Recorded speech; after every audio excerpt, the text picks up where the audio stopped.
Bonjour à toutes et à tous. Alors, en quoi la critique objective de la croissance, sujet des chroniques actuellement en cours, en quoi cette critique objective de la croissance pourrait-elle s'inscrire dans une stratégie politique globale visant à poser les bases d'une nouvelle organisation sociétale post-croissance? Elle est en réalité le premier pilier, cette critique objective de la croissance, la première étape vers une prise de conscience généralisée de la population à laquelle doivent contribuer tous les acteurs et tous les militants de la décroissance inéluctable, avec naturellement l'appui du Parti pour la paix et la croissance, le PPAC. Cette stratégie globale doit pouvoir s'échafauder sur la base de trois hypothèses fondamentales. Première hypothèse. La décroissance du système économique mondial actuel est inéluctable, quoi qu'on fasse. Cette décroissance surviendra progressivement par la seule application des lois de la physique. C'est la première hypothèse fondamentale. Deuxième hypothèse fondamentale. Compte tenu de la réalité sociopolitique planétaire, un arrêt ou même un ralentissement volontaire de la croissance du système économique mondial actuel ne surviendra pas. C'est la deuxième hypothèse fondamentale. Troisième hypothèse fondamentale. L'homme industrialisé, l'homo industrialis, ne croira à la décroissance du système économique mondial actuel qu'à partir du moment où ses effets concrets commenceront à devenir visibles à ses yeux. Eh bien, le programme pour une société de la précroissance, du PPAC, est conçu pour être précisément mis en œuvre à partir de ce moment-là. Car ce programme propose une nouvelle organisation collective capable de gérer le déclin inéluctable de la société tout en évitant son effondrement. Alors, à partir de ces trois hypothèses fondamentales, nous pouvons énoncer 4 types d'actions politiques. Premier type d'action politique, une action d'information ou d'éducation populaire. C'est précisément la critique objective de la croissance. Et ça veut dire expliquer la relation entre le processus économique et la loi de l'entropie, la bioéconomie.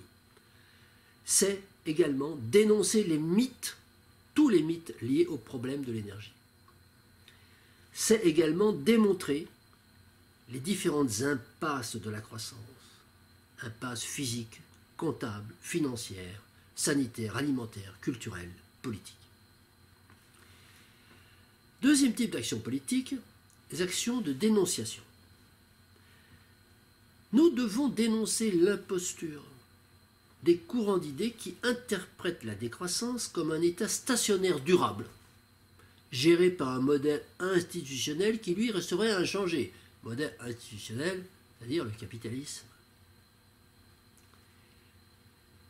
Pour cela, nous devons dénoncer les idéologues qui prétendent que les actes de décroissance volontaire individuelle se développent de plus en plus dans le monde, alors que c'est tout le contraire qui se passe.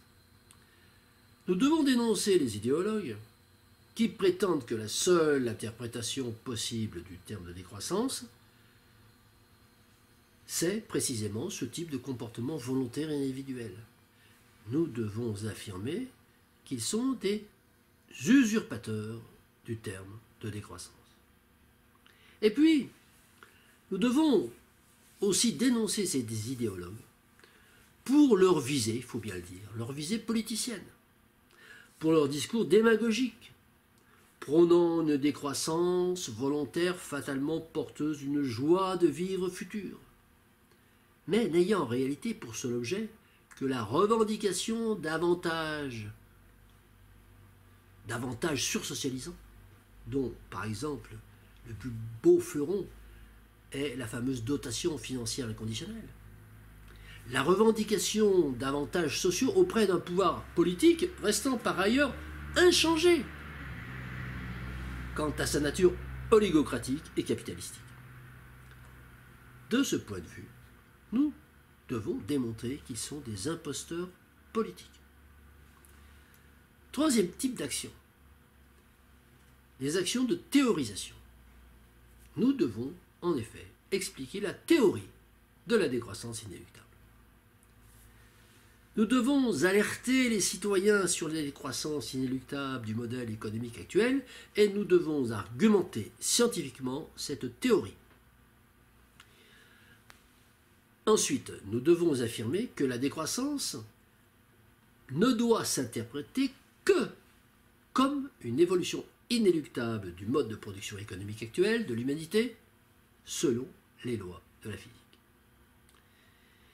Nous devons présenter le concept de décroissance inéluctable en tant que théorie scientifique. Nous devons affirmer qu'aucun discours sur cette décroissance inéluctable ne sera audible auprès du grand public tant que les premiers effets de ce phénomène, la décroissance inéluctable, ne seront pas visibles à l'œil nu par le citoyen de base. Enfin, nous devons mettre en lumière ces premiers effets annonciateurs et nous devons les analyser. Quatrième action, enfin, l'action de promotion, les actions de promotion.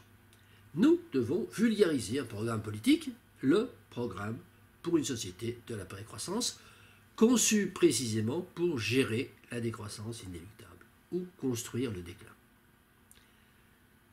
Gérer la décroissance inéluctable afin d'éviter le risque majeur d'effondrement lié à cette décroissance inéluctable. Pour cela, nous devons agir pour l'instauration d'une nouvelle constitution en démocratie directe telle qu'elle est décrite dans le programme. Nous devons expliquer le dispositif proposé, que nous proposons, de démocratie directe et sa pertinence pour gérer la décroissance inéluctable. De façon transitoire, nous devons préconiser un objectif intermédiaire, le référendum libre et souverain, le RLS.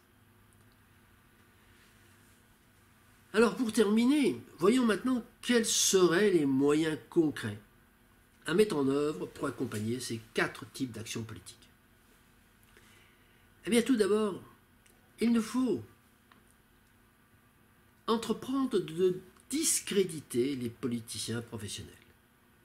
Nous devons affirmer et nous devons démontrer que tous les politiciens professionnels, c'est-à-dire ceux qui tirent leur revenu d'existence de l'exercice de la politique, que tous ces politiciens professionnels appliquent le même programme sur les 3 fondamentaux qui nous intéressent, la croissance, l'oligocratie et le capitalisme.